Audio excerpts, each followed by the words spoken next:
राधे राधे। सभी भक्तों को ब्रज गोपिका की जय श्री कृष्णा, जय श्री श्याम। आज हम श्राद्ध के बारे में जानेंगे कि पितृपक्ष क्या होता है और श्राद्ध कैसे और क्यों मनाए जाते हैं। अश्विन मास के कृष्ण पक्ष को श्राद्ध कहा जाता है, जो भाद्रपद की पूर्णिमा से शुरू होकर अश्विन की अमावस्या तक माने जाते हैं। इस दौरान लोग अपने पूर्वजों के श्राद्ध करते हैं। श्राद्ध के दिनों को ही पितृपक्ष तथा कनागत भी कहा जाता है। कड़े दिन के नाम से भी कहीं कहीं पर इन्हें जाना जाता है। श्राद्ध का विधि विधान जानने से पहले हम यह जानेंगे कि श्राद्ध क्यों किया जाता है। पुराणों में उल्लेख है कि व्यक्ति के ऊपर 3 तरह के ऋण होते हैं, जिसमें सबसे पहले देव ऋण आता है। देव ऋण को चुकाने के लिए हमें ईश्वर की पूजा आराधना करनी चाहिए, जिन्होंने हमें हवा, पानी, ऊर्जा सब कुछ दिया है। उनका धन्यवाद करने के लिए रोजाना ईश्वर की आराधना करनी चाहिए। दूसरा होता है ऋषि ऋण, इसे ही गुरु ऋण भी कहा जाता है। जिनसे हमने ज्ञान प्राप्त किया है, उनका सदैव आदर सत्कार करना तथा उनके बताए हुए नियमों पर चलना। तीसरा होता है पितृ ऋण।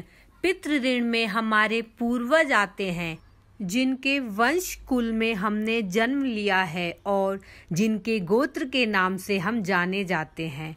सो हमारे पूर्वजों के लिए आदर सत्कार करना तथा उनके श्राद्ध करना, तर्पण करना, पिंडदान करना, यह सब करने से हमारे पितृदेव खुश होते हैं और हमें सुख समृद्धि का आशीर्वाद देते हैं। हमारी हिंदू सनातन संस्कृति में पितृपक्ष में श्राद्ध का काफी महत्व माना जाता है।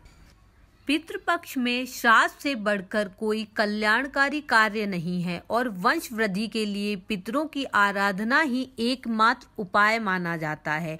शास्त्रों में पितरों को देवतुल्य माना गया है। वह देवताओं की तरह प्रसन्न और नाराज हो जाते हैं। उनके प्रसन्न होने से सभी समस्याओं से मुक्ति मिल जाती है और घर में संपन्नता बनी रहती है। पितृलोक में रहते हुए पितरों को चाहे जितने बरस बीत जाएं, वो बस अपने वंशजों द्वारा किए गए श्राद्ध, पिंडदान, तर्पण, भक्ति भाव समर्पण का इंतजार करते हैं और उनके वंशज परिवार के सदस्य जब पूर्वजों के निमित्त यह सब करते हैं तो वो संतुष्ट हो उन्हें आशीर्वाद देते हैं और परम गति को प्राप्त होते हैं। इसलिए सभी मनुष्यों को अपने पूर्वजों के निमित्त श्राद्ध तर्पण अवश्य करना चाहिए। शास्त्रों के अनुसार श्राद्ध करने के बाद जितना जरूरी ब्राह्मण भोजन है, उतना ही जरूरी कौए को भोजन कराना भी होता है। इसका काफी ज्यादा महत्व होता है।